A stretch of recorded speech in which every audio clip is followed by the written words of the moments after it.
Welcome back to the channel Legends. InfoSec Pandey here. Today I am dropping the most powerful SOC Analyst interview guide you will find on the internet. So in this video we are covering 100 most asked interview questions, 10 core categories, every recruiter test, and real incident examples, SIEM scenarios, and hands-on breakdown, and also the bonus tips to crack L1, L2, and cybersecurity intern role. And the best part, this video could be the one that jumpstart your cybersecurity career. So the opportunities after this are unlimited. So let's dive in. Category number one, SOC Fundamental and SOC Basics and Operations. And the question number one is, what is a SOC and what is its primary purpose? So a security operations center is a centralized unit that monitors, detect, analyze, and respond to cybersecurity threat 24/7, and it protect an organization's asset including data, application, and infrastructure. So the main mission is keep the company's data, system, and services safe. And example, like it's 2 a.m., everyone's asleep, but the SOC team sees a ransomware acting weird. They jump in, isolate the system, and boom, save the entire company from encryption. So that is the SOC power. All right, so question number two, what are the different tiers in a SOC? So tier one, they are the level one analyst. They perform alert investigation, they check all the alerts, and you see what is real and what is false, and also you are going to check and escalate when needed. So basically you are the first line of defense in tier 1. And in the tier 2, so they are the incident responders. They perform deep investigation, threat hunting, figuring out the actual root cause. So these are the detectives. And tier 3, so they are the L3 or the subject matter experts. So they perform advanced threat analysis, malware analysis, reverse engineering, architecture design, building detections, and improving the security setup. So they are the cyber ninjas. And remember, every expert was once a beginner, so you grow from tier 1 upwards. Question number 3, what is the difference between an event, alert, and incident? So event, just something happening, login, log out, file opened, normal steps. And alert is something that sees fishy and goes, bro, look at this. So basically this is a notification when event matches detection rules, like failed login attempt with threshold. So incident, so incidents are, this is confirmed trouble. So a system got compromised, malware is spreading, and someone broke in. So these are the actual incidents. The fourth question is, what is a SIEM and how does it work? So a SIEM is like a brain of the SOC. It collect log from everywhere, your firewall, server, endpoint, put them all together and tries to spot weird activity. So it collect all the data, it normalize logs. Also you can correlate your data with various data sources. Also it is going to alert whenever see any weird activity. And yes, modern SIEMs also use machine learning to understand what is normal versus abnormal. So there are few popular SIEM tools listed here. So Splunk is a boss of SIEM. IBM QRadar is also a very good tool. Microsoft Sentinel is fastest growing SIEM in the market, and also the logarithm. So trust me, once you learn one SIEM properly, you can handle the rest easily. Then question number 5, explain the incident response lifecycle. So here are few points listed, like preparation, identification, containment, eradication, recovery, and lesson learned. Preparation is something to setting up tools, plans, and trainings. So basically, get ready before things go wrong. Identification, spot the issue. Is this an actual attack or just noise? Then containment, so stop the spread, isolate all the systems, block attackers. And then eradication, so eradication is for removing the threat, delete malware, fix vulnerabilities, and the recovery is like storing or restoring all the systems and bring everything back to normal safely. And the lesson learned. So sit back and say, okay, team, what did we learn? How do we prevent this next time? So this cycle make you stronger after every incident, just like life. All right. So here we have question number 6. What is mean time to detect MTTD and mean time to respond MTTR? So this is very important questions. Uh, so think of these two as performance scorecard of the SOC. MTTD, how fast did you notice the attack? And MTTR is how fast did you fix the attack after noticing it? So if both numbers are low, it means your SOC is fast, sharp, and on point, and kind every company dreams of. So in simple word, we can say the faster you detect and respond, the less damage the attacker can do. All right. So what is CIA triad? So CIA triad have three components: confidentiality, integrity, and availability. So confidentiality is like only the right people can access the data. So think like password, encryption, access control. And so integrity, so data must remain accurate and tamper free. So tools like hashing, checksums, no sneaky edits allowed, right? Then availability. So systems should be up when needed. So redundancy, load balancer, anti DDoS are the best examples for that. So if any one of these fails, boom, the security risk identified. So master this triad and you are already above 50% of beginners. Question number 8. What is a false positive and false negative? So these are basically the oops moment in SOC. So false positive is like alert says attack, but everything is actual normal, like legitimate user login from new location. False negative, so this one is scary. Actual malicious activity happens, but the system ignores it. So the attacker walks in silently, and this is worse because you don't know what you don't know. So, rule of thumb: false positive waste time, false negatives cause real damage. So, false negatives are more dangerous as threat go undetected. Question number 9. What is a security playbook? So, a security playbook is like a recipe. Follow the steps and you get a consistent result, right?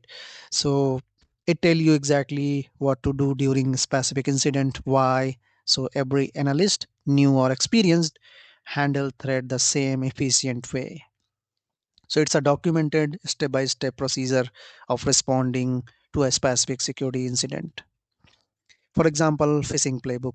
So that include check email header, verify URLs, scan attachment, block sender, alert users, update filters.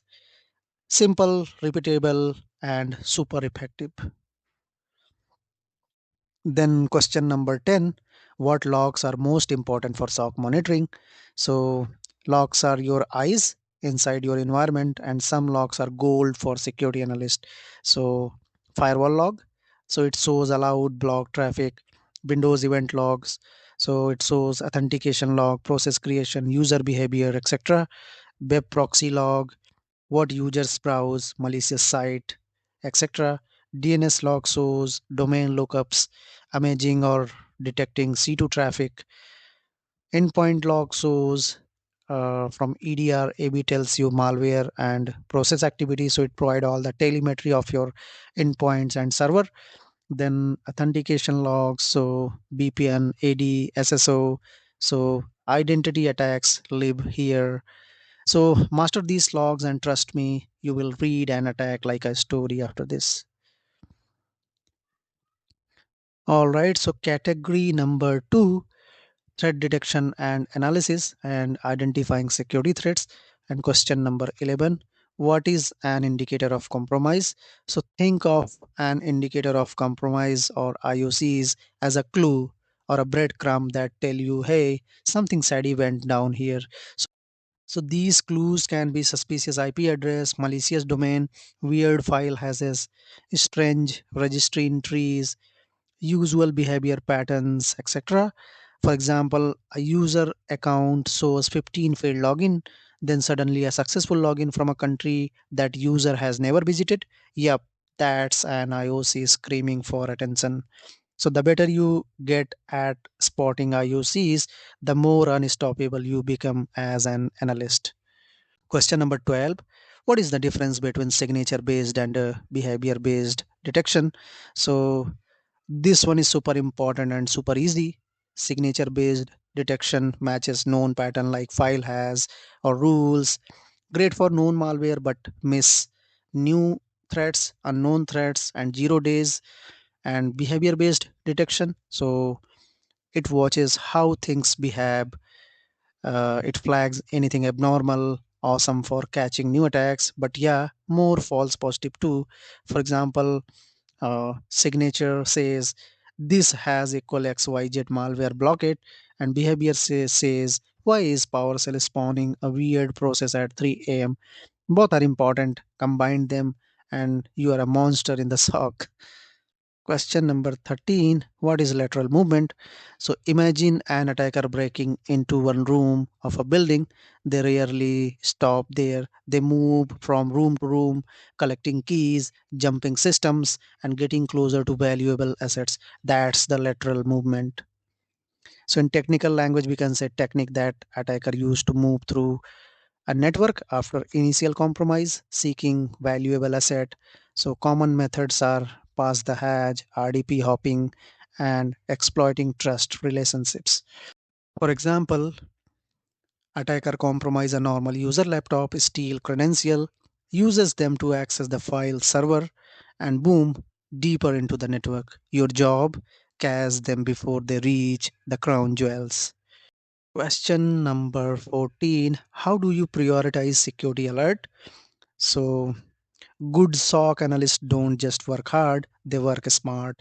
So, you prioritize based on severity of the alert, asset criticality, threat intelligence. Is it known bad? User role like CEO versus intern, confidence level, business impact, etc. And example here. So, malware detected on the CEO's laptop, top priorities drop everything. Port scan on the isolated dev server. So, probably not the end of the word. The key is understanding which alert actually matter. Question number 15. What is a brute force attack and how do you detect it? So, a brute force attack is basically an attacker saying, I will just try every password until one works. So sign off detected, tons of failed login attempt, very short intervals between attempts, username dictionary pattern, suspicious IPs, repeatedly hammering login pages. So a simple detection rule could be alert if more than 10 failed login from same IP within 5 minutes. So in short, when the log looks like someone is spamming the login button, it's brute force. All right, category number 3, network security, network threat and defense. So the question number 16 is, what is the difference between IDS and IPS? It's super simple. IDS, intrusion detection system. So think of it as security camera, watches all the traffic, alert you if something looks bad, but doesn't stop the attack. It works out of band, not in traffic path, and the IPS, intrusion prevention system.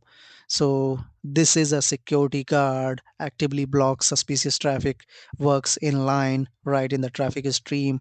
So more powerful but risk blocking legit traffic if rules are too strict. So in short, we can say IDS tells you, IPS stop everything. But remember, IPS false positives can break real business traffic. So tuning is everything here. Question number 17. Explain the difference between TCP and UDP. So TCP is more reliable, connection oriented, guarantees delivery slower but safer, and it is used for HTTP, SSH, email, FTP, and the UDP. So UDP is very fast, no handshake, no delivery guarantee, low overhead, and it is used for DNS, streaming, online gaming, etc. And attacker love UDP for amplification attack because it is easy to spoof and fast to abuse. So if you understand TCP versus UDP deeply, network logs start making way more sense. Question number 18. What is a DDoS attack and how do you mitigate it? So, a DDoS, distributed denial of service attack, is basically the attacker saying, let me overload your server so badly it just gives up. So, they use thousands of compromised system to flood a target with massive traffic, and the mitigation techniques are rate limiting, traffic filtering, using CDN or scrubbing services, black hole routing, geo blocking, WAF plus load balancers. For example, a memcached amplification attack, slamming your server with 600 Gbps traffic. DDoS doesn't steal data, it kills availability, and that's just as dangerous. All right, question number 19. What is DNS tunneling? So, DNS tunneling is when attacker hide data inside DNS traffic because DNS is often allowed everywhere. So, basically, let me smuggle data out through port number 53 because nobody suspect DNS. So, they encode data inside DNS request. Attacker's server decodes it, and the detection signs are super long domain names, high volume of DNS queries, suspicious TXT record, DNS traffic at weird hours. For example, malware send data in subdomain data123456.attacker.com. Scary but real. Question number 20. What ports should you monitor closely? So these ports are like hot zones, attackers loves them. Port number 22 SSH, so this is for remote access. Port number 3389 for RDP, Windows remote desktop, so brute force Heaven. Port number 445 the SMB, so it is known for lateral movement, WannaCry, Eternal Blue. Port number 443 HTTPS, so encrypted C2, malware hiding in TLS. And port number 53 for DNS, so tunneling, exfiltration. So if you see weird traffic on these ports or any of these ports, trust you gut, investigate. Category number 4, malware and threat type, understanding malicious software. And question number 21, what are the main type of malware? So let's simplify the malware family. Each one has its own personality. Number one, virus. So it attach itself to file and needs user action to spread, like a clingy friend who won't leave. And then worm. So they are self-replicates and spread on its own across networks. So no permission needed, it just goes. And then Trojan. So it pretends to be something legit, but it is secretly harmful. So this is the classic I am safe bro liar. Then ransomware encrypts your file and demands payment. So it's a cyber kidnapping. And the rootkit, so hide itself and keeps long term access. So it's a stealth ninja of malware. Spyware steals all your data from your computer using shadows. So basically a creepy stalker. So mastering these type help you instantly understand what kind of enemy you are dealing with in the SOC. Question number 22. What is a command and control server? So, a command and control server is the attacker's remote headquarters. Once your machine is compromised, they reach out like, hey boss, I'm inside. What do you want me to do next?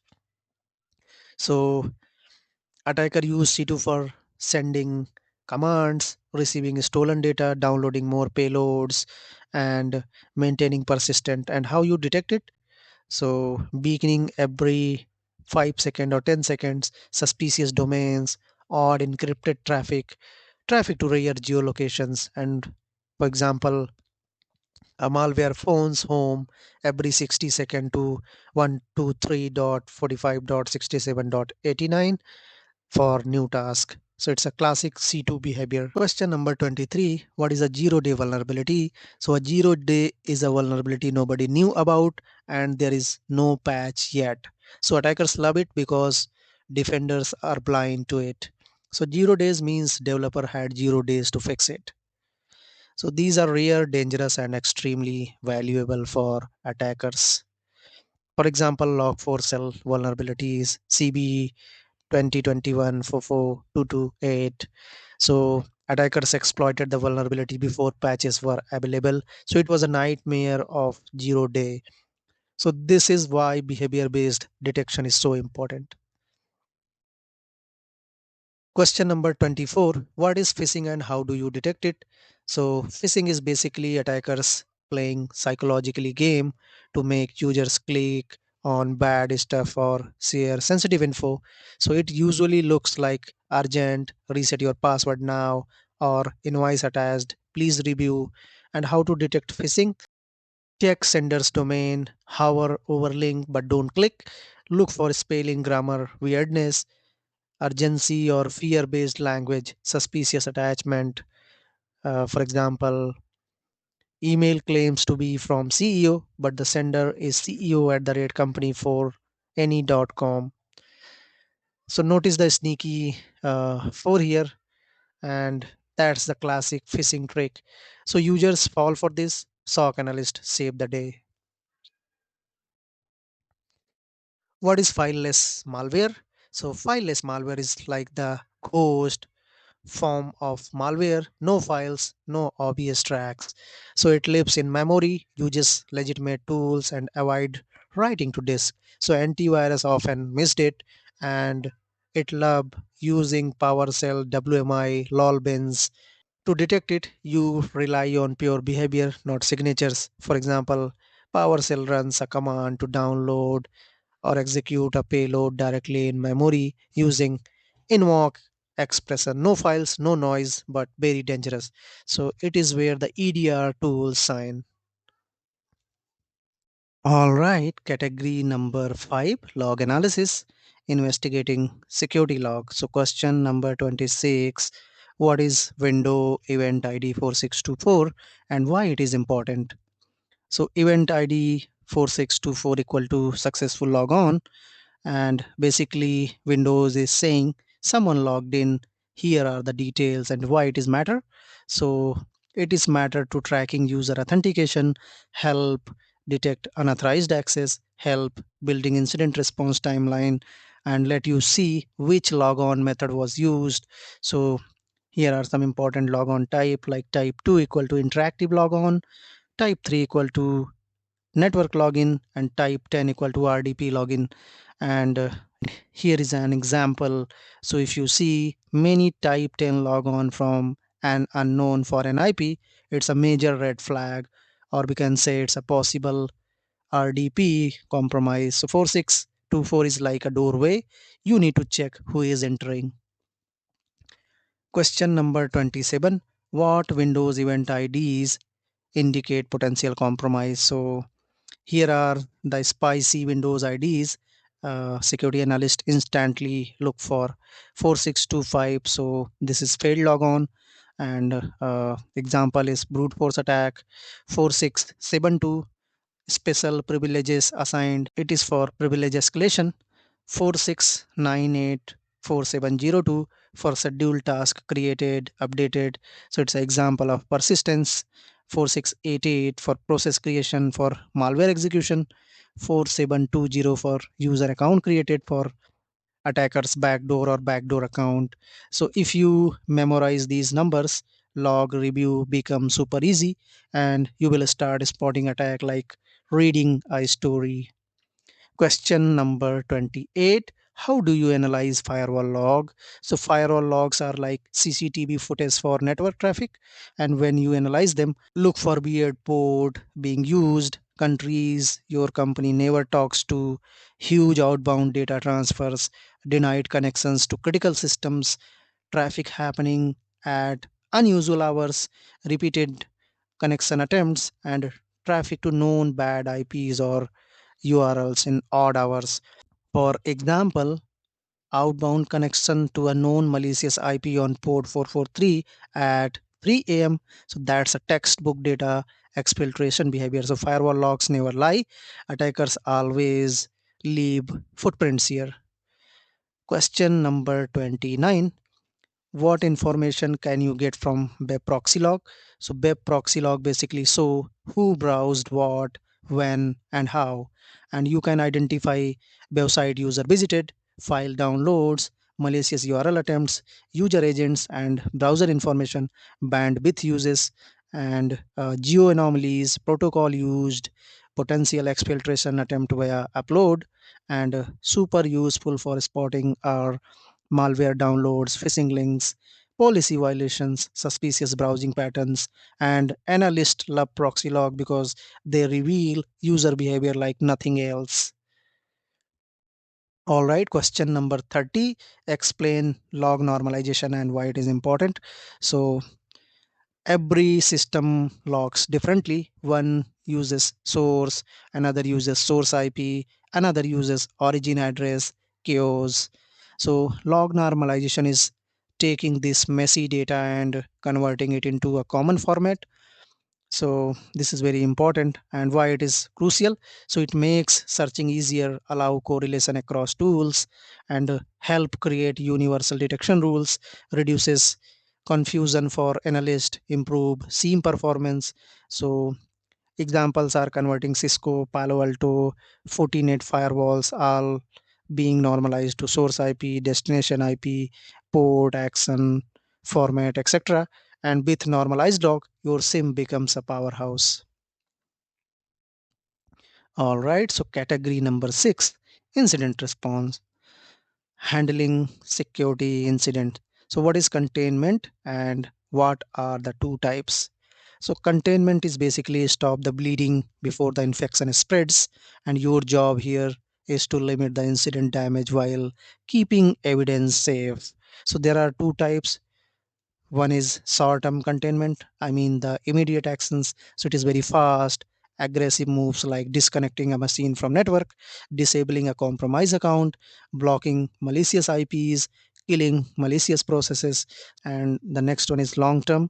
So long-term containment is like a stabilization, and once things calm down, you shift to network segmentation, hardening systems, continuous monitoring, applying patches, implementing better controls. So this phase buys time while investigation plus forensics continues.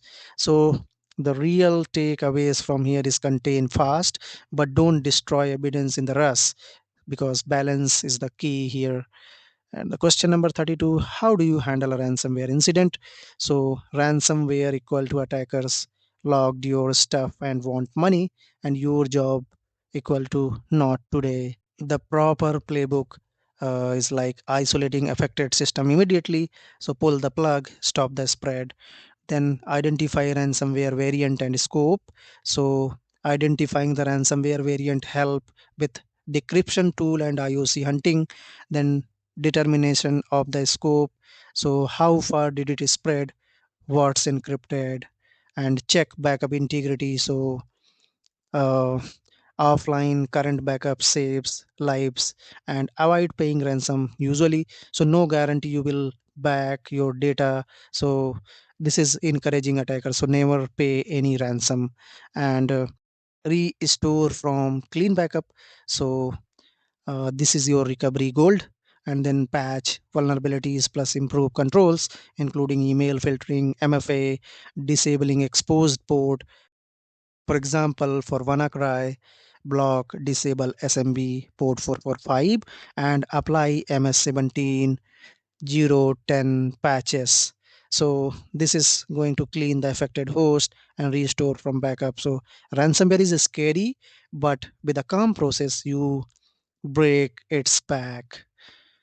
All right, question number 33. What is a chain of custody? So, chain of custody is the legal paper trail for evidence, and it ensures that any digital evidence like log, image, drive, memory dump is properly collected, securely stored, not tampered with, and tracked every step of the way, and admissible in code. So it answers four big questions: who handle it, when, where, and why. For example, log shows John Doe collected disk image on 18/11/2025 at 14:30, sealed evidence bag placed in the locker. So if chain of custody is broken, evidence become legally useless. So this is the super important for high impact investigations. Question number 34: what is the difference between eradication and recovery? So easy way to remember: eradication equal to remove the threat, delete malware, close backdoors, kill persistence foothold, reset compromise account, patch vulnerabilities. You are basically cleaning the infection. And recovery equal to bring things back to life, rebuild the system, restore data, validate systems are clean, resume business operations. But here is the golden rule: never start recovery until eradication is 100% done. Otherwise, boom, reinfection cycle. Question number 35: what questions should you ask during incident scoping? So, scoping equal to how bad is this situation really? So, you should ask which systems are affected, when did the incident begin, what data might be compromised, are backups safe and available, who has access to impacted asset, and what is the business impact, any sign of lateral movement, any similar IOCs on the other systems. Good scoping equal to faster containment plus precise investigation. All right, so next category we have security tool and technology, essential security tools. So question number 36: what is EDR and how it is different from antivirus? So think of antivirus as the old school security guard. It checks ID, signatures, and stop threat it already knows. But EDR, that is a smart 24 bar 7 surveillance system with cameras everywhere. So EDR is like a endpoint detection and response, which continuously monitor endpoint activity, uses behavior analysis, detect unknown threats, allow threat hunting, and support automated response like quarantine, kill process, isolate machine, etc. Meanwhile, antivirus, mainly signature based, catches known malware, limited visibility, no deep investigation capabilities. For example, antivirus, I know this malware from my database, so block it. EDR, this process is injecting code, modifying registry, spawning PowerShell. This is SUS alert. Question number 37: what is SOAR and what are its benefit? So SOAR equal to security orchestration automation response. And imagine having a robot assistant in the SOC that never gets tired. So that's the SOAR. And what it does, so it automates repetitive tasks, connect your tools like SIEM, EDR, firewall, threat intel, ticketing, etc. And it create workflows which called playbooks, and it respond to threat automatically. And what are the benefits? So faster response, less burnout for analyst, consistent processes, better efficiency, reduce human error. For example, phishing alert comes in, SOAR automatically pulls who is data, checks virus total, block the sender in email gateway, open a ticket, notifies the user, all without you lifting a finger. Question number 38: explain what Wireshark is used for. Wireshark equal to your X-ray machine for network traffic. It let you capture packet in real time, inspect protocol deeply like HTTP, DNS, TLS, SMB. It also spot anomalies, and it uses in troubleshooting network issues, analyze malware traffic, reverse suspicious communication. And the use case are like capturing PCAP source beaconing every 60 seconds, and it is a possible command and control communication or DNS request with weird log subdomain. So that's the possible DNS tunneling. So Wireshark is the go-to tool for packet level visibility in your network. Question number 39. What is threat intelligence platform tip? So the threat intelligence platform tip is basically the brain that collect and organize threat intel so you don't drown in random indicators. So it pull intel from open source, commercial feeds, government sources, internal data, dark web monitoring, attack pattern database, and what it gives you. It gives IOCs like IP address, has domain URLs, etc., and threat actor profiles, tactics and techniques, enriched context correlation across your sources. So, for example, if you see a random IP in log, tip tell you this IP is linked to APT 28, known for targeting finance with spear phishing. Boom, instant context. Question number 40. What is the MITRE ATT&CK framework? So MITRE ATT&CK equal to the global standard for understanding how attackers operate. So it's a giant matrix of real world tactics and techniques and procedure used by adversaries, including 14 tactics like uh, initial access, defense evasion, persistence, 200 plus techniques, sub techniques, real example from threat groups, detection ideas, mitigation strategies, and why it is matter. So it helps build detection rules, help evaluate security posture, and support in threat modeling. So it is used widely in SOC, red teaming, blue teaming, and the examples are like technique 1055 for process injection under tactic defense evasion, used by malware to hide inside legitimate process, and MITRE basically tells you how attacker actually attack and how you should detect them. All right, category number 8, authentication and access control, identity and access security. Question number 41. What is multi-factor authentication, MFA? So MFA equal to adding extra lock on your digital door instead of relying only on a password which can get stolen. MFA require two or more proofs that you are really you. So security methods requiring two or more verification factors, something you know, your password, something you have, your phone or token, and something you are your biometric. So even if the attacker steal your password, they still can't get in without a second factor. So MFA is one of the simplest and strongest defenses against account takeovers. What is pass the hash attack? So pass the hash equal to attacker don't need your password, they just need your password hash. So in Windows system, especially NTLM, your password hash is like a key copy. So if attackers steal that hash, they can authenticate as you without cracking it. So used heavily during lateral movement, privilege escalation, and what are the mitigations? So disabling NTLM where it is possible, enabling credential guard, limit admin privileges, use a strong password and good patching. And the pass the has is basically the attacker saying, I don't need the password, I already have the key. Question number 43. Explain the principle of least privilege. So least privilege equal to give user only the access they actually need, nothing more. So it keeps your environment clean, controlled, and harder to exploit. And why it is important? It reduce attack surface, limit damage if the account is compromised, prevent unnecessary lateral movement.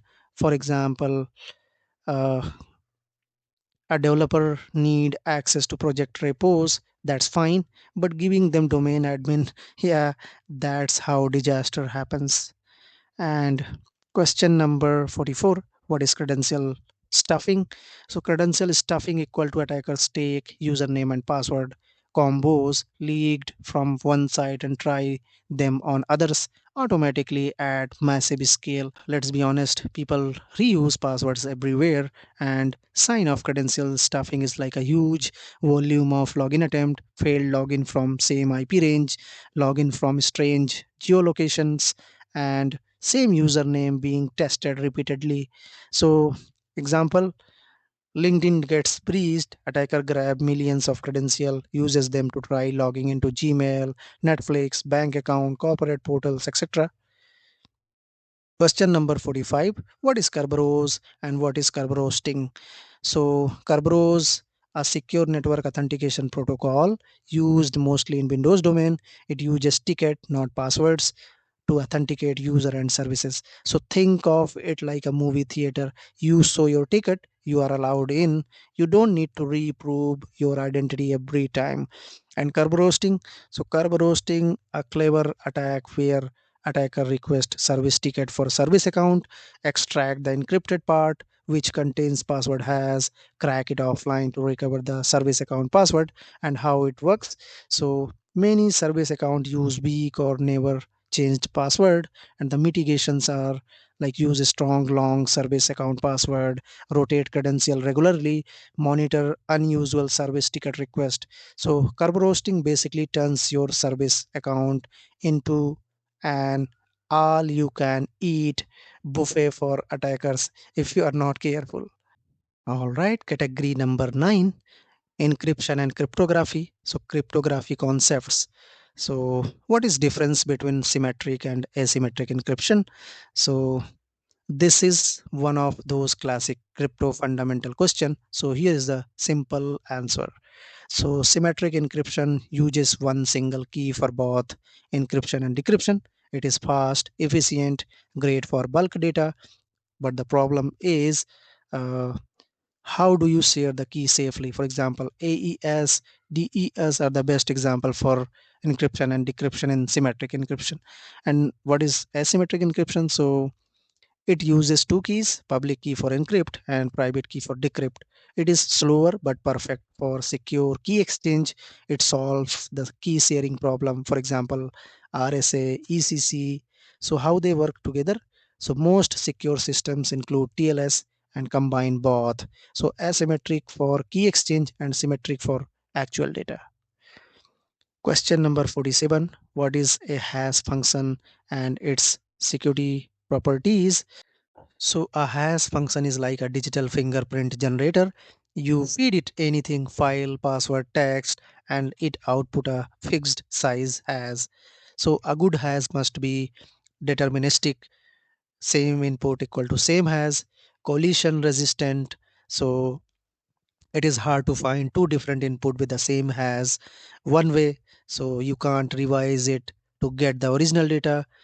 Avalanche effect, so its tiny input change equal to drastically different has. And the common algorithms examples are SAR 256, SAR 3, which is recommended one, MD5, SAR 1, it's a weak and depreciated. So hashing is everywhere, password, integrity check, malware signature, and this is the core SOC knowledge. So question number 48, what is digital signature? So digital signature equal to proving who sent something and that is was not changed. And how it work? So sender has the message, sender encrypt the hash using their private key, and receiver decrypt using sender's public key. So if the hash matches, message is authentic and unchanged. So it provide the integrity and authenticity, and non repudiation, sender can't deny sending it. So real world examples are code signing certificate that ensures the software you download is legit and untampered. Question number 49. What is SSL TLS and how does it work? So SSL TLS are the protocols that make the internet safe. What they do, so they encrypt the communication, verify the identity of the server via certificate, and ensure no one tamper the transmitted data. And how TLS works, for quick revision. So client and server exchange information, server sends the certificate and client verifies certificate whether it is legitimate site or not, and key exchange happens using symmetric crypto. So both sides generate shared session keys. All communication then uses symmetric encryption, which is very fast. So for example, HTTPS equal to HTTP plus TLS. So every secure website you visit uses HTTPS. And for SOC analysis, always check suspicious site for certificate issues. Question number 50. What is a man in the middle attack? So man in the middle attack, or MITM, equal to attackers secretly sit between two people devices communicating, and they can read the data, modify it, inject malicious content, steal session cookies, harvest password, and the classic scenarios are public Wi-Fi plus HTTP traffic, and the attacker can sniff everything. And the prevention is certificate pinning, VPN, avoiding sketchy networks, HSTS policies. So MITM attacks rely on weak and unencrypted communication. So encryption is your best friend here. All right, so next category we have vulnerability management. So vulnerability assessment and patching. Question number 51, what is CBSS score? So common vulnerability scoring system CBSS rates vulnerability severity from 0 to 10 based on exploit, what it damage it cause, how far the impact is spread, whether user interaction is required, if it is network exploitable, etc. And the score ranges from 0 is for none, 0.1 to 3.9 is low, from 4 to 6.9 is medium, from 7 to 8.9 is high, and from 9 to 10 is critical. So for example, log4 cell CB 2021 44228 scored as perfect 10 for remote code execution, no authentication, internet facing. So it's a global chaos, perfect 10 for destruction. Question number 52, what is the difference between vulnerability assessment and pen testing? So vulnerability assessment is for automated scanning, identify weakness, broad coverage, but not focused on exploitation. It is very fast and repeatable.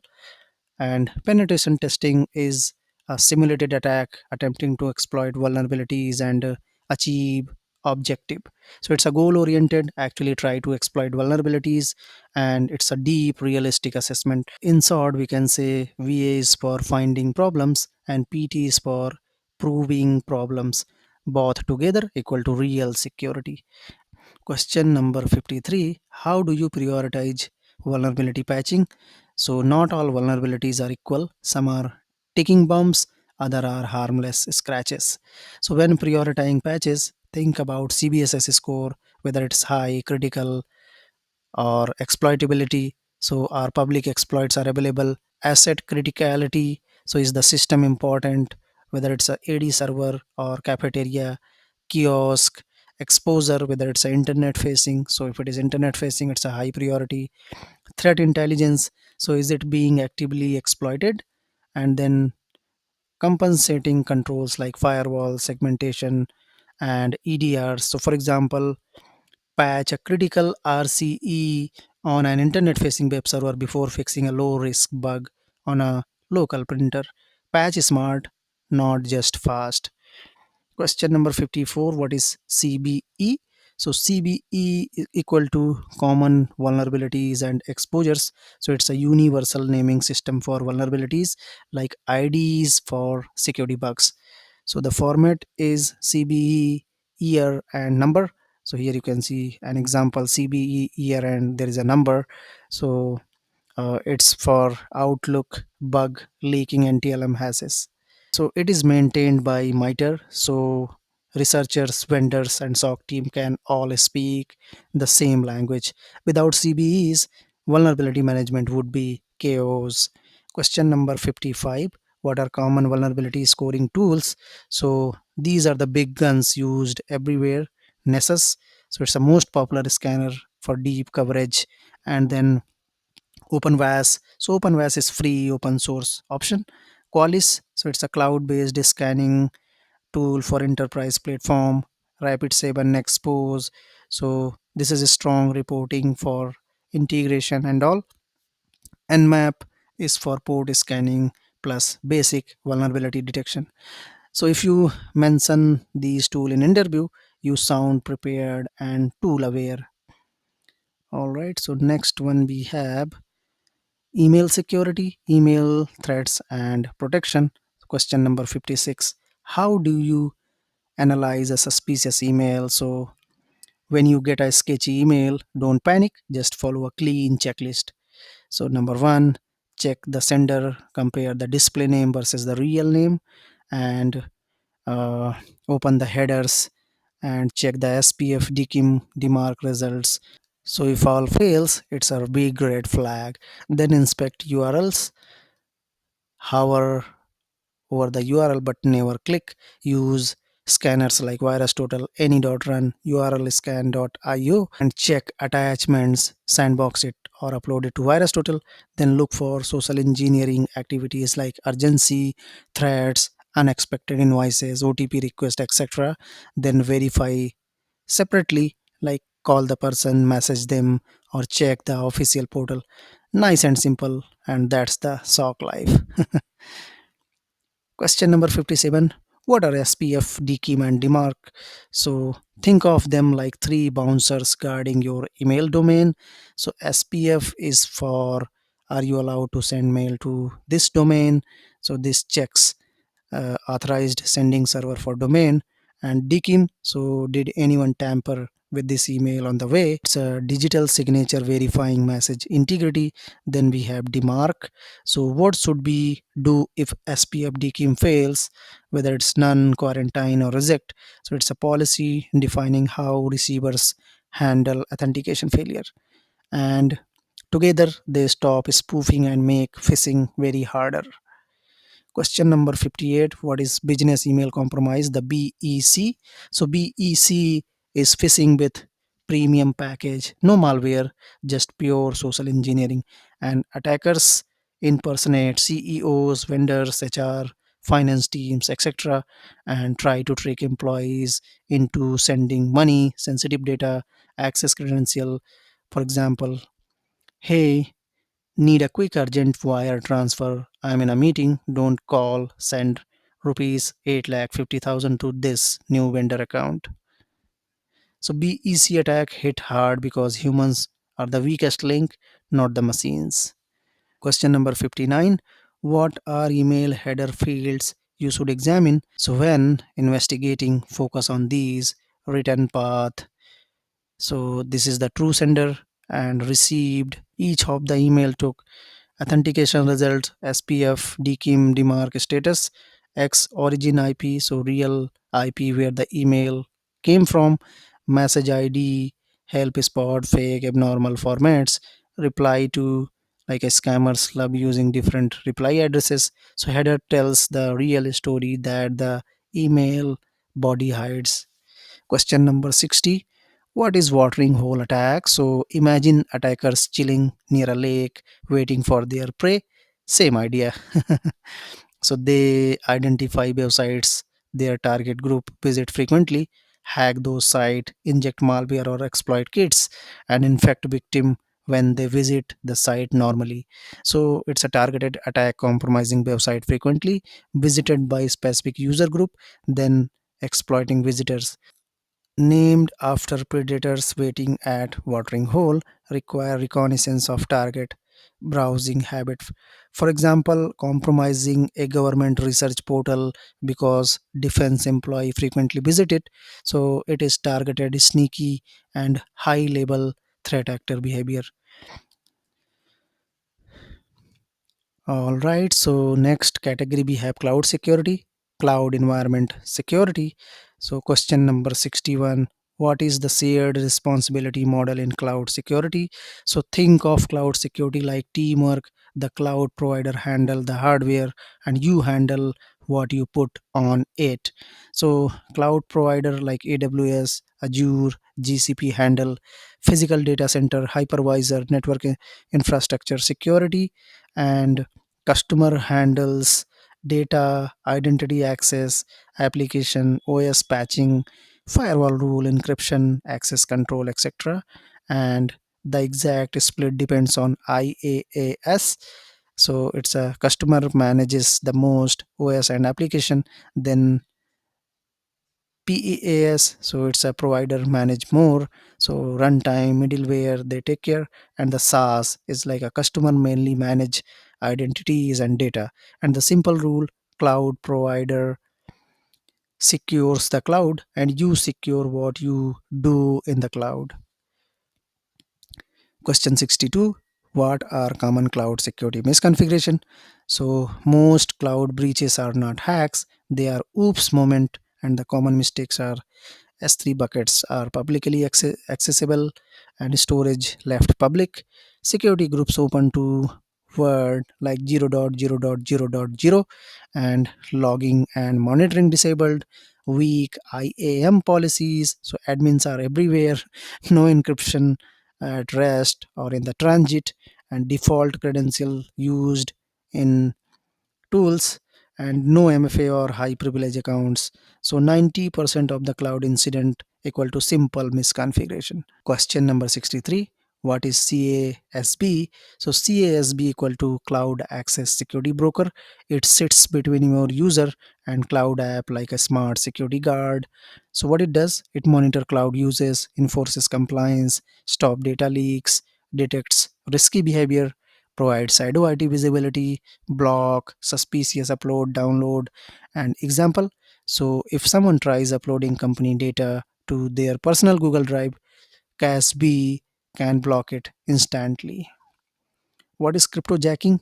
So cryptojacking is when attacker hijack your compute resources to mine cryptocurrency. It's a super common in cloud environments because attackers love free CPU. So sign you are being cryptojacked. So CPU at 100% for no reason, sudden spike in cloud bills and outbound traffic to mining pools, unknown processes running in computer, auto scaling kicking in unexpectedly, and the examples are your AWS EC2 instance is paged at 100% CPU and connecting to known Monero mining pool domain. All right. So next question we have, what cloud security tool should SOC analyst know? So a modern SOC analyst should be cloud fluent.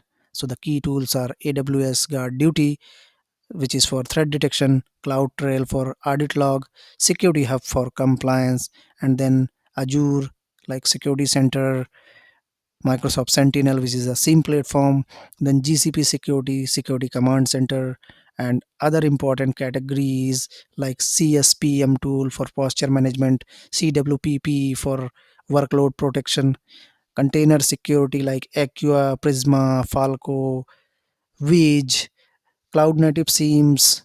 So cloud security is huge. These tools help you stay on top of it. All right, next category we have web application security and web attack vectors. So question number 66, what is SQL injection and how do you detect it? So SQL injection is when an attacker inject malicious SQL command into input field to manipulate the database, and what attacker can do. So they bypass login, dump sensitive data, modify or delete record, take full database control. And how you can detect these methods? So SQL keywords in login like union, select, drop, or equal to. So these are the signs, and the unusual database errors, unexpected data access patterns, abnormal DB queries or huge data reads, burst or failed DB queries, WAF alerts. So the classic example is here.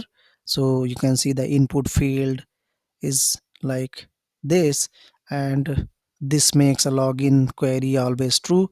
It is bypassing authentication. All right, question 67, what is cross site scripting? XSS. Cross site scripting is an attack where an attacker inject malicious JavaScript into pages viewed by others.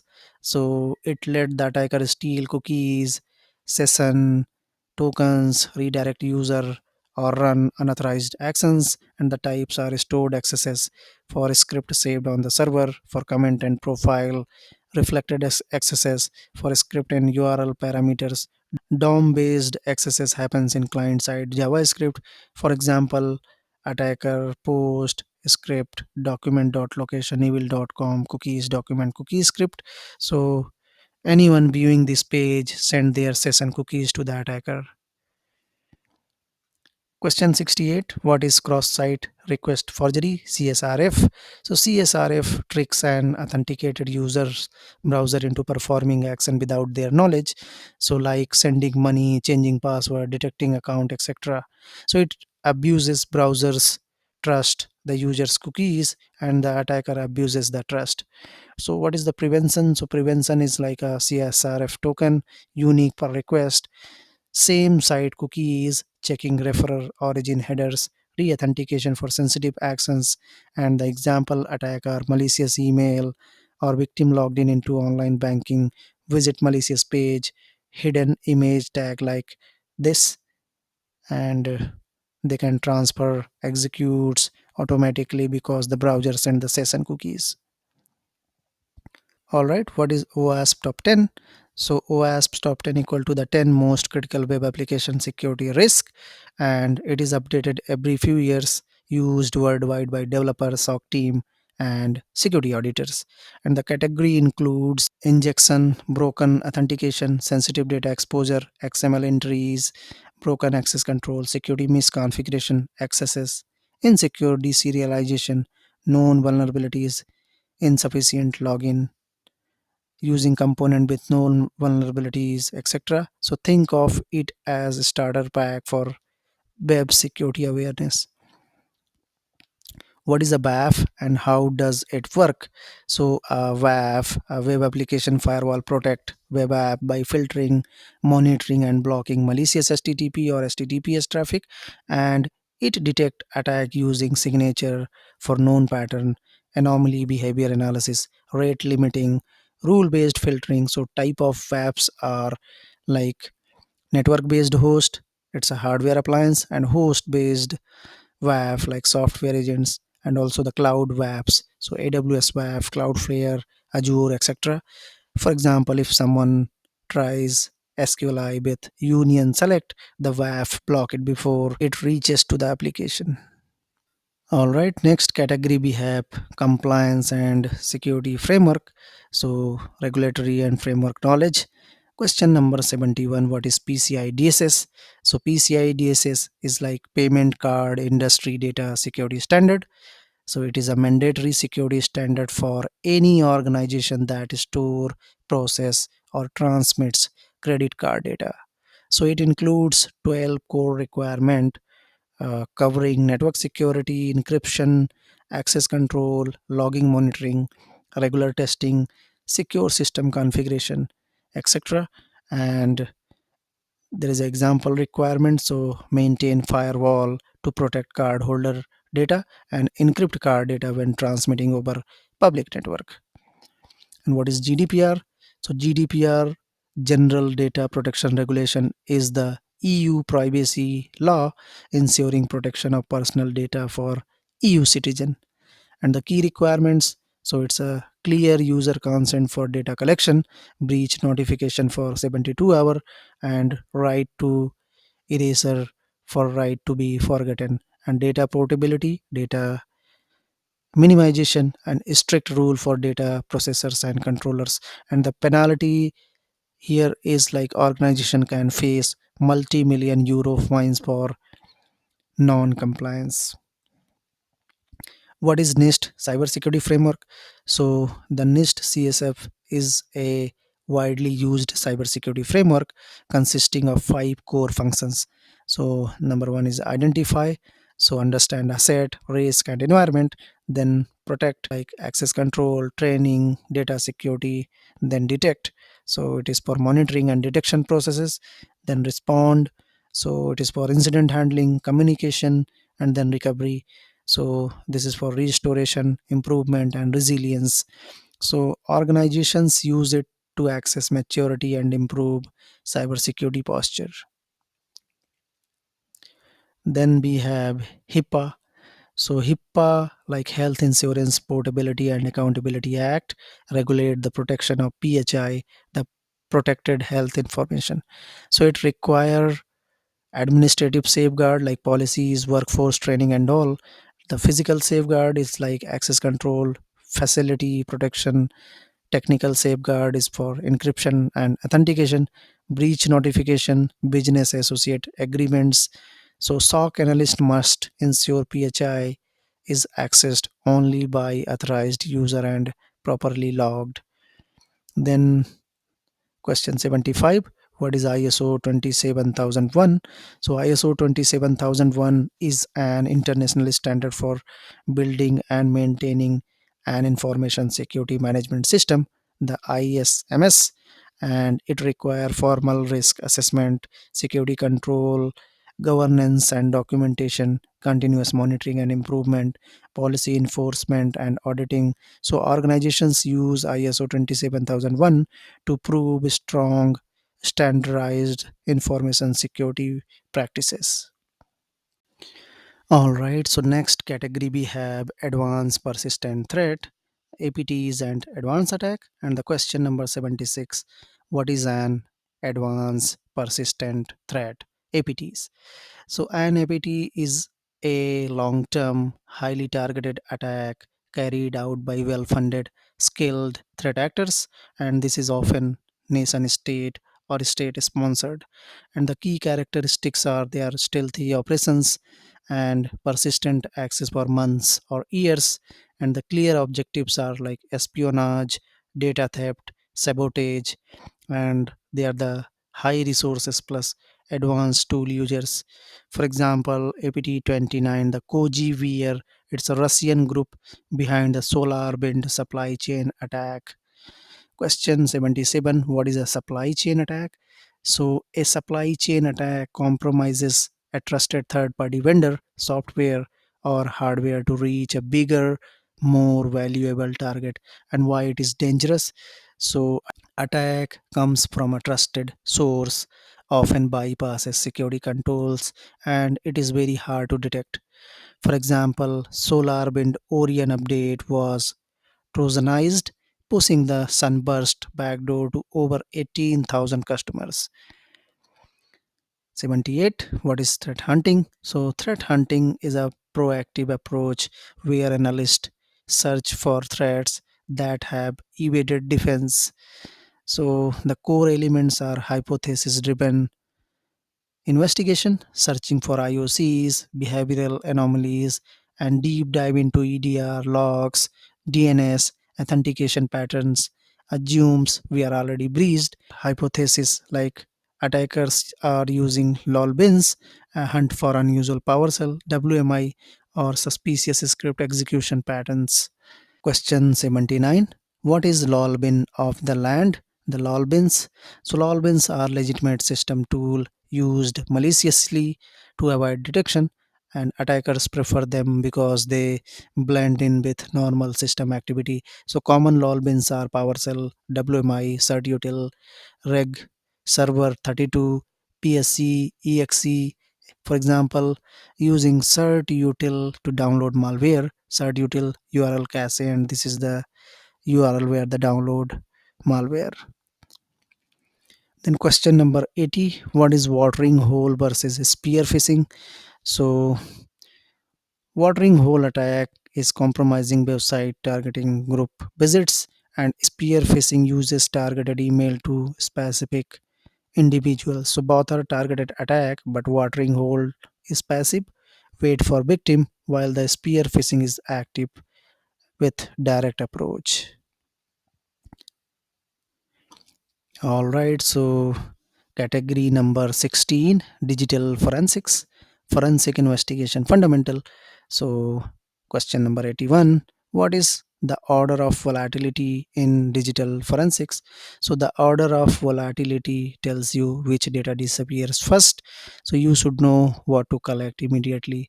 So most and least volatiles are CPU, cache and registers, and then RAM content, network connections and active sessions, running process, disk data like files or partitions, remote logs, backups, physical configurations, or hardware states. So the rule is grab the stuff that evaporates the fastest. Question 82, what is forensic image and why it is important? So a forensic image is a bit by bit sector label copy of a storage device, including deleted data, slack space, hidden partitions, everything. And why it is matter?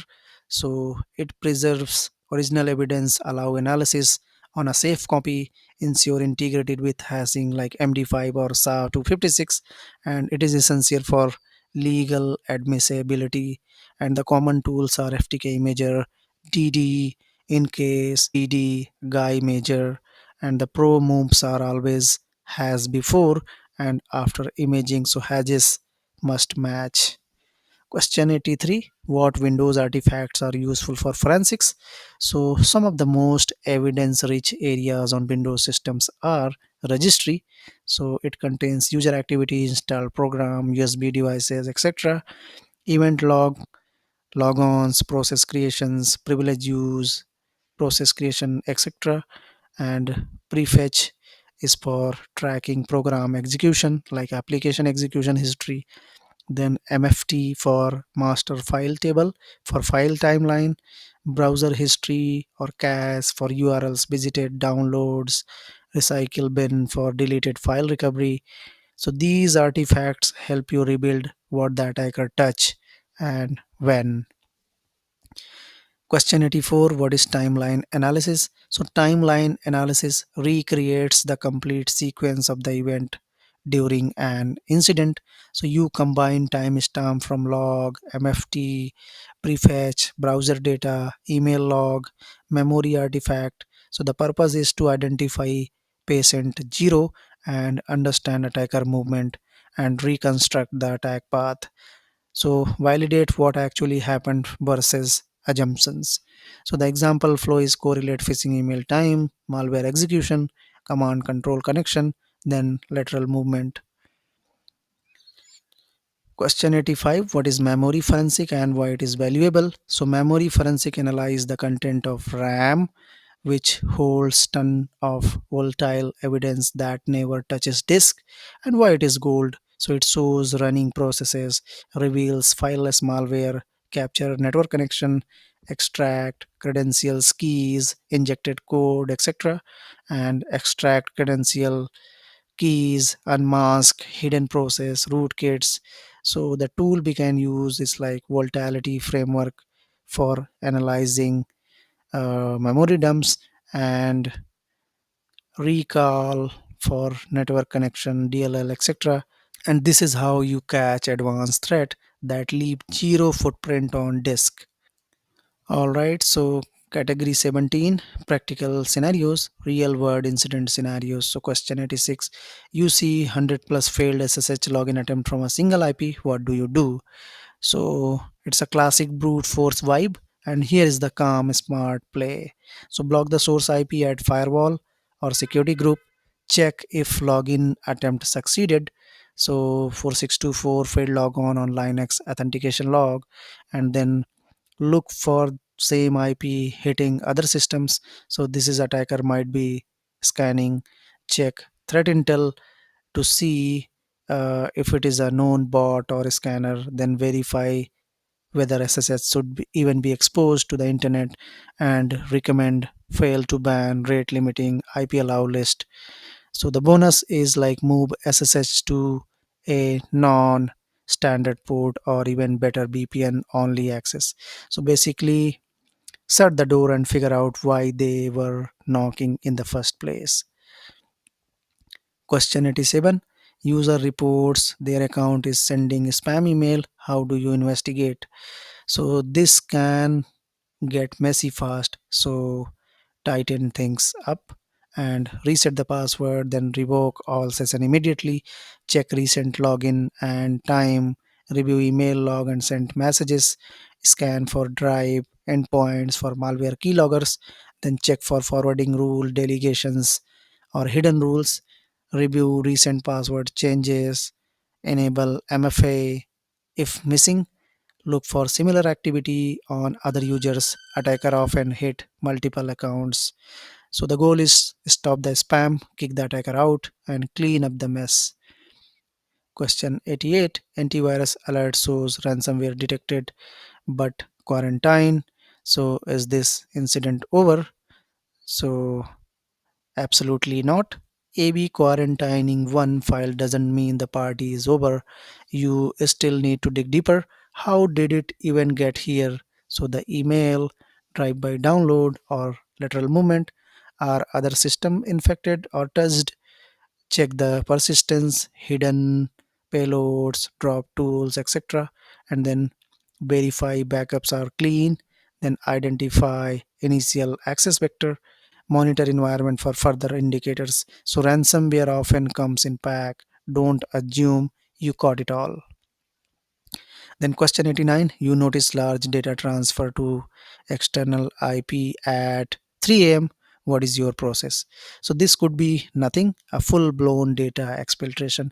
You treat it seriously, identify source system and which user sent the data, check if legitimate transfer, schedule job, sync, backup, etc. Then investigate destination IP, who owns it, malicious, whether or it's a cloud provider. Then figure it out what data left the building, and then analyze the source system for compromise indicator, verify the user's credential haven't been stolen. If malicious, isolate the system immediately and document the timeline and finding. So nighttime data transfer equal to red flag until proven innocent. Question 90, multiple user reports, slow network performance. Could this be a security related? So, yeah, 100%. Performance issue often hide attacks. So, check for DDoS attempt, traffic log, traffic flood, spikes, etc. Crypto mining malware also use high CPU, network drain, etc. Data exfiltration. So, this is massive outbound traffic. Warm activity, so scanning, propagation noise, beaconing for command and control server. Also check for the legitimate cause like updates, backup, bandwidth uses. Never assume, always verify. So that's the zero trust. All right, so next we have category number 18, soft skill and communication, professional skill for SOC analyst. Question 91, how do you explain a technical incident to non-technical executive? So the key here is to talk business, not tech. Use simple language, focus on impact, risk, cost, compliance, not logs or hashes. Use analogies like firewall equal to building, security gate, and how you communicate. So what happened, impact, what we are doing, how do we prevent it. For example, attackers access customer data, potentially affected 10,000 user, be isolated the system, activated incident response, and are notifying customers per GDPR requirement. So executives want clarity, confidence, and direction, not jargons. Question 92, what do you do to handle alert fatigue? So, SOC burnout is real, and here is how to fight it. So, tune the detection rule, improve alert prioritization, automate repetitive tasks with SOAR, use threat intel for context, regular playbook review for update, rotate duties and take breaks, document known false positive. So, healthy analyst equal to efficient SOC. Question 93, how do you stay current with cybersecurity trends? So this is a strong practical ways, follow blogs like Curve, Science, Bleeping Computer, etc. Then practice in CTF and practice lab like Try Hack Me, Hack the Box, Immersive Lab, attend conference, DEF CON, Black Hat, besides join communities like Reddit and Discords, follow threat intel feeds, and study certs like Security Plus, CISA Plus, CEH, GCIH, etc. Read weekly CB plus vulnerability bulletins. Cybersecurity changes daily. Staying curious is your superpower. Question 94. Describe a time you made a mistake. What did you learn? So use this framework, explain what went wrong, so how you fixed it, mention lesson learned, and explain what you changed to prevent a repeat mistake. So they are not looking for perfection, they want growth mindsets. Question 95, why do you want to work in SOC? So good answers include passion for protecting people, organizations, love for constant learning, enjoy solving puzzles and investigating attack, want to grow technical skill quickly, and like fast-paced, mission-driven environment, appreciate teamwork and collaboration, and be real. Authenticity beats memorized line every time. All right, so category 19, security best practices. So the final question we have and best practices and career. So what is defense in depth? So it is very easy. Multiple security layer is tagged together, and if one layer fail, the next one catches the attacker. For example, firewall, IDS, endpoint, application control, data encryption, user training. So it's like a onion many layer. All right, what is security hygiene? So basically, cybersecurity is version of brushing your teeth. So the basic everyone should know: patch regularly, use strong password, MFA, least privilege, asset inventory, scan vulnerability, train users, and small habits equal to massive prevention. Question 98: what certifications are valuable for SOC analyst? So for entry level, Security Plus, CISA Plus, CEH, for GCIH, GCIA, BTL1, for advanced CISSP, OSCP, etc. For vendor specific like Splunk Core, certified user, Microsoft Security Analyst, etc. So choose any one based on your path, blue team, IR, threat hunting, etc. Don't rush for each certification. Question 99: what is the difference between red team, blue team, and purple team? So, red team attack, blue team defend, and purple team both team work together like sharing learning, strength defense, and purple teaming equal to fastest way to improve overall security. Then, question 100: what questions should you ask to the interviewer? So, this shows you are serious and smart. What C media tools do you use? What is the alert escalation workflow? How many alerts per day we are receiving? Team structure, shift timing, what training certification opportunities do you offer? Most common incident in your organization? How do you measure SOC performance? So these questions show maturity and curiosity. So it's a huge plus. All right. So we have bonus content here, interview success tips. So before the interview, all right, so this is where you warm up before the big match.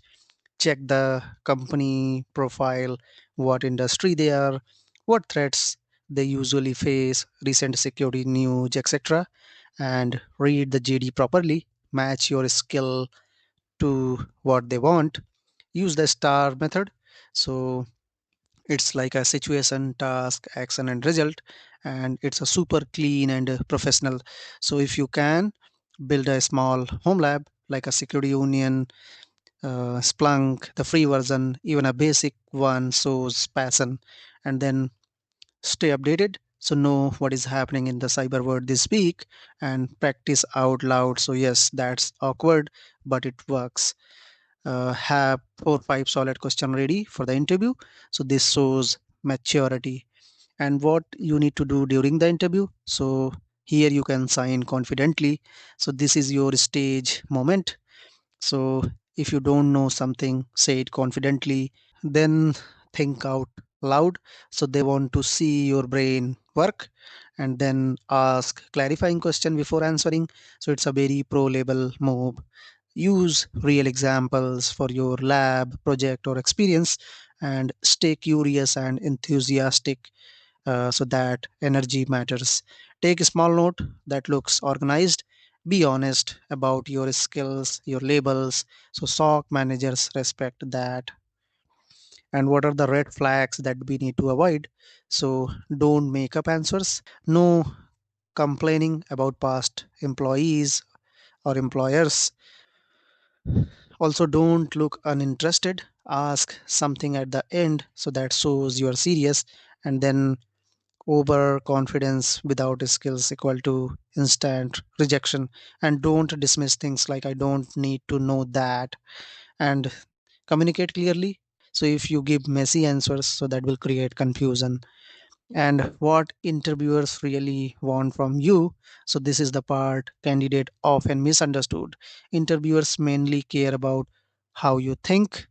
So uh, so they can understand what you know, whether you can learn fast, if you can work with a team under pressure, how well you communicate, your curiosity. So this is huge in cybersecurity, and your reliability. So can they trust you at 3 a.m.? So if you show these qualities, you are already ahead of 70% of candidates. And the final motivation is like you are not expected to know everything. You are expected to think, stay calm, and learn. And trust me, if you are preparing like this, you are already on the right path. So keep going. You got this. All right. So quick reference, common ports and protocol cheat sheet. So the critical ports to know. So these are the ports. Port number 20, 21 for FTP, 22 for SSH, 23 for Telnet, insecure remote access, 25 for SMTP, 53 for DNS, 80 for HTTP, 110 for POP. So this is email retrieval, and 143 for IMAP for email access, 443 for HTTPS, the secure website, 445 is SMB, where the WannaCry happened, 1433 for MS SQL Server, 3306 for MySQL, 3389 for RDP, the remote desktop, 5432 for PostgreSQL, 8080 for HTTP alternate proxy. And common attack indicators, so port scanning, which is sequential connection attempt, brute force for multiple failed logon authentication, and data exfiltration, C2 beaconing, lateral movement, privilege escalation, persistence, etc., and log retention guidelines. So, how many years or durations you need to retain your log. So, security logs are required to retain for 1+ years, firewall logs for 90 plus days, web proxy log for 90 plus days, authentication log for 1+ years, and critical system log for 2+ years. So, note compliance requirement may mandate longer retention. So it's vary based on the industry type, customer type, and your geolocation type. All right, so the next we have recommended learning resources. So if you are serious about cracking SOC roles and leveling up your blue team game, here is your go-to starter pack. Everything here is practical, proven, and beginner friendly. So what are the free training platforms? So try Hack Me. It's a super fun hands-on lab. So do the SOC level one path. So that's the pure gold. Then Cyber Defenders, so it's a real world blue team challenges, great for building confidence. Then let's defend.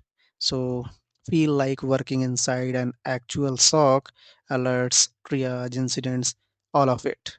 Splunk Fundamental. So it's a free SIEM training, must have if you want SIEM experience. Then SANS, Cyber Aces. So it's a clean, beginner friendly intro to networking, security basics, and then Coursera security courses. So that's the most can be audited for free, no certification needed. So don't spread yourself thin, pick one platform and complete a full track. Then practical lab, so we have Security Onion, the king of NSM lab, logs, PCAP alerts, and SOC fields.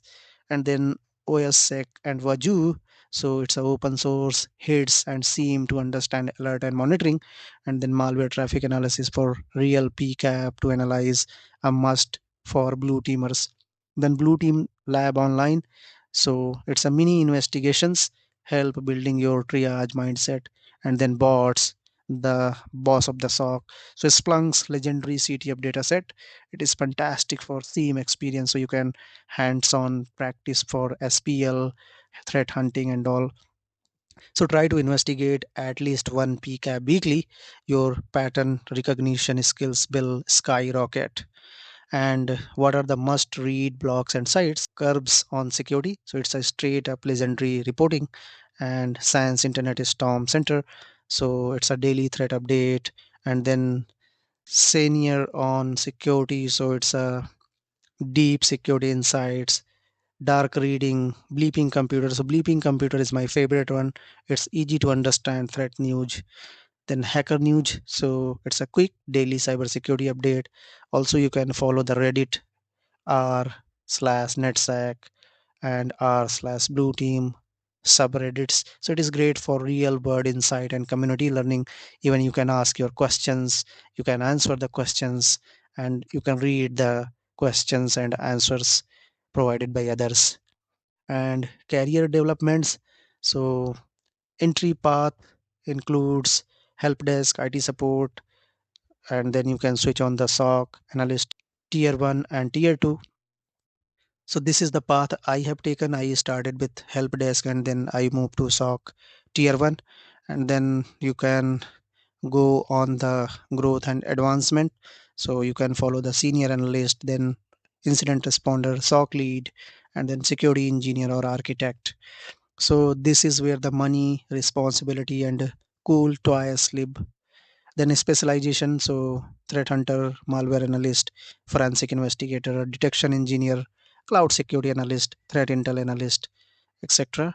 And key skills are needed that you must build. So networking, so that's your foundation.